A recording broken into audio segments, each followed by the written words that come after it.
Hi, everybody. Let's get into the takeaways from that model we showed. This is our model, right? These are the stages of growth, and it's a model. It's supposed to be useful, not necessarily accurate. And we've got some descriptions there. And this whole picture and this presentation will be available along with this video. But the thing I want you to take away from this, the three most important things that are part of how you're going to think about your decision-making framework going forward, is that there is a well understood path towards this point of actualization, to this point of stewardship. Almost all businesses in general go through this process. They start at some area of subject matter expertise you're trying to turn into a business, and slowly you turn it into a thing that's profitable. Then you figure out what part of that you can do a lot of, and you make that scalable. Then if you're successful at making it scalable, then you've got competition that's coming around you, and you've got to build a kind of team that can withstand that and can thrive in that. Then eventually get to the place where you're actually good at cannibalizing your own market. So lots more details in there. We're going to get to that, but no, there is a path here that you don't have to make it up as you go. You don't have to be walking around the dark. Everyone in your team has to become a different leader, a different part of the team as we grow. So very few people go all the way from the bottom to the top with the same job that they started with, partly because we're going to have to do a lot of delegation as we go along. So whatever you were doing at the beginning is probably not going to exist in the same form as we move along. And also the needs of the organization change dramatically. Are we mostly leaders, or are we mostly doers in the business? But there is a path. So as part of that, the two most important things beyond that, we have to learn some new things. And we'll go over that in some detail with the rest of this presentation.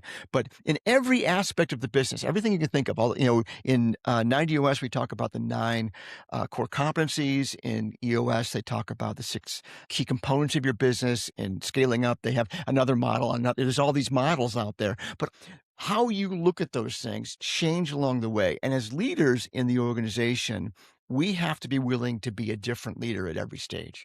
And the balance between what we do and what we coordinate has to change dramatically. That's probably the most basic part of this. And we'll go into details about how that works. We're going to go into great detail here about the different ways of having hands on the elephant of your business. And depending on where you're looking, everything has to go through some changes. And along the way, you're going to have to let go of some things. And this is the hardest one, my friends, because if you start off your business and it's your business and you take it very personally, and your other friends, if you're part of like a networking group or a peer group, oh, my friends feel the same way. It's like, doesn't matter. You're not going to get to that ultimate place, or even to that transferable asset place, unless you're willing to let go of some of the things you were doing before and the belief structures you had before. You have to become a better, different kind of leader to move all the way up. So let's go into some of the details. And this is a chart that is based on some things that Mark Abbott from 90, who has something called Founders Framework. His is how he applies the same concept. And a couple of things that I think are really, really fun here is that the time span of the founder's focus. He's a very big fan of Elliot Jacques, or Jacques, depending on, he's Canadian, French Canadian, so if you want to say with a French accent. But the notion here is that the time span of the founder's focus, what are you focusing on as a founder? How far are you looking? Changes over time. And I tell the story of Jeff Bezos at Amazon, and how, in the beginning, he's the chop wood, carry water stage at the very beginning, making sure we get books in boxes. And he's probably like trying to make that better and better and better over those 3-month sprints. But eventually we have to get to a place where really our focus is further and further out. And how we apply that is how we think about when we're doing strategic planning. Strategic planning really is about the application of resources. So how we think about where we're going to put our time, energy, and resources as we move along. Are we thinking about what needs to happen in the next 3 months? Are we thinking about what needs to happen in the next 10 years? Obviously, as we move up, that changes. And as well for the rest of the team, like we're setting goals for everybody. Are we doing, what goals are we setting, and what problems are we trying to solve? You can see the organizational structure. None are fluid to be at that stage 1, right? I call that the volleyball stage. That's where everyone has a job, has a position in the business. They have a seat in the org. But as soon as the ball's in the air, we all know the number one part of volleyball is to keep the ball from hitting the floor. So But we want to, over time, if we're going to get to scale, it's because everyone has better and better defined roles in the organization, and we're going to go from having generalists to specialists.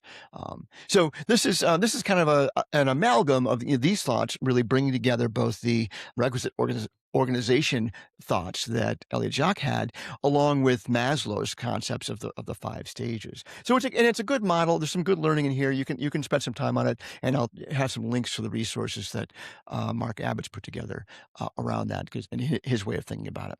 But this is the way that I think about it. This is how I mostly apply it within the businesses that I work with.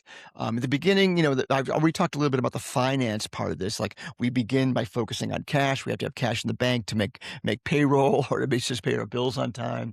Then we get to the sustain stage. We're really worried about profitability. Maybe, and if you're in a startup mode, maybe that's where you're starting to look at: am I going to be fundable? Am I getting things done that would help me to raise money or to get loans? Then stage 3 is really where we're trying to hold on to that dry powder, that resources we need to be able to really scale the business, really apply those resources towards taking advantage of everything we've built and figured out up to that stage. Then we get to a place where we're really more worried about equity and cash and managing resources that way.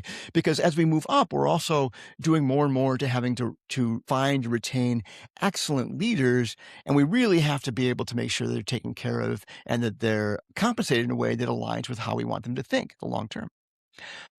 The other one, let's say this people theme, I like this one to spend some time on here.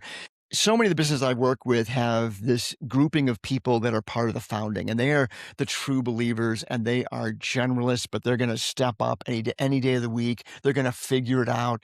These are great people to have around in those early stages. But somewhere between 15 and 20 people in the organization, you no longer have just true believers in the business. You have people that are there, hopefully for the vision, but less and less so, more and more because it's a job, and this is a good job because they've got a great culture and they've got something that they're trying to get accomplished.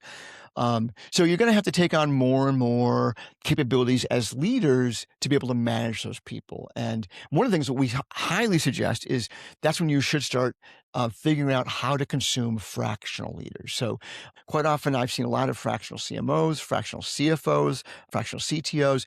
These are the kinds of people that are good at building things. They can help you figure out how to construct this new element of your business that has to be around for a while. So they're going to be builders, but they're also then training the team that's going to operate. Right? We talk about those 3 stages of anything. I got to build it, then I got to operate it, then I got to review and revise it. And those fractionals tend to be good at those 2 end caps. Hey, I'm going to spend a couple days a week here, a couple days a month here, helping you figure out what needs to go get built, making some strategic decisions about where to apply resources, and then managing some people below me. They're going to actually do a lot of more of the doing. And those people we need around all the time because they're doing the standard work. The scale stage, that's where we're going to try to make our transition from generalists. We had all generalists at the beginning of the founding 15. More than likely, they may have some things that they're kind of good at, but we ask them to wear a lot of hats. That's what, we know that, right? You've talked to people who are in smaller businesses.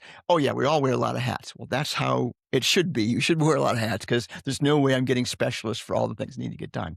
But we need to start layering on specialists in the right places. So sometimes we're replacing those fractional leaders with specialists in those places. And sometimes, hey, I've got new things I need to go do. If you think about like marketing, at the beginning, it's probably, I don't have a lot of marketing needs. I'm really just kind of figuring out what my market is. By the time I get to stage 3, then someone has to be really good at some specific things. Like am I going to do performance marketing in B2C? If that's going to be part of my model, I got to need someone that's really good at that, not great, and that's going to be a specialist in that who can actually execute at a high level is going to be important and I didn't add that earlier on, right? Maybe they just know about that. And eventually get to the place where, hey, if I'm going to do this, I'm going to find great people because I give them a career path. And that's when we look at the employer net promoter score. That's like how do people feel about that? I've got more and more spending time having to apply our tool set to measure the effectiveness of my of my culture at keeping people engaged, and we have tools for that. But we probably don't spend time on that in the founding 15 because you're all sitting probably in the same room, or you get together often enough. You've got a great sense of it. But over time, we're layering on more tools to help us manage people in a more efficient and effective way. And eventually, we want to be an employer of choice. We want to be like, hey, there's a career path here. We're going to train you on things. You're going to, be willing to brag about having worked here at some point, right? So we have this notion of the one-line resume that eventually you want to have, like, hey, I want people to go say, hey, yeah, I used to work at so and so company, and be very proud of that because, oh wow, I hear they do a great job of training people and that they only pick the best people there. That's right. But now you can go use that as part of how you move on to other things, which is a natural part of how things progress. Last one we'll talk about a little bit is that the sales and marketing one, the one on the bottom here. Almost all the business I work with start selling with founder charisma. One of the biggest mistakes we make is we pretend that that means the founder's really great at sales and marketing. They're not. They just have the charisma, and the people are willing to believe them because they believe in them. They're buying the founder. They might be able to sell for the first four or five customers, but that's not a business. That's not a scalable business. So we have to get to a place where we transition out of the need for founder charisma to actually having a program. There's different ways of thinking about that, but we in that sustained stage is where we start figuring out we need to be able to have some programs where we make 2 to 4x return. I'm going to spend this much on this marketing program, and I expect to have this much come back, a multiple of that at some later date in some way that I can actually identify, because that's what I need to get to make sure that I'm making the profit I need. Then by the scale stage, when I'm in the sustain stage, I'm probably like, I'm not going to have anything that doesn't make money. I'm going to kill it really fast if it doesn't actually get me a return. At scale stage, that's where you're actually able to experiment. And that 80-20 rule about what things that are like, hey, I'm going to use these things that I've already proven them out, to having things that are not proven yet. And I need to experiment new things, because that's how I continue to scale. What's the difference between this market and that market, between this product and that product? And you can pretend but it's really a testable theory, and getting good at testable theories is part of that scale stage. All right, we'll take a break and we'll come back and apply the next couple bits of this.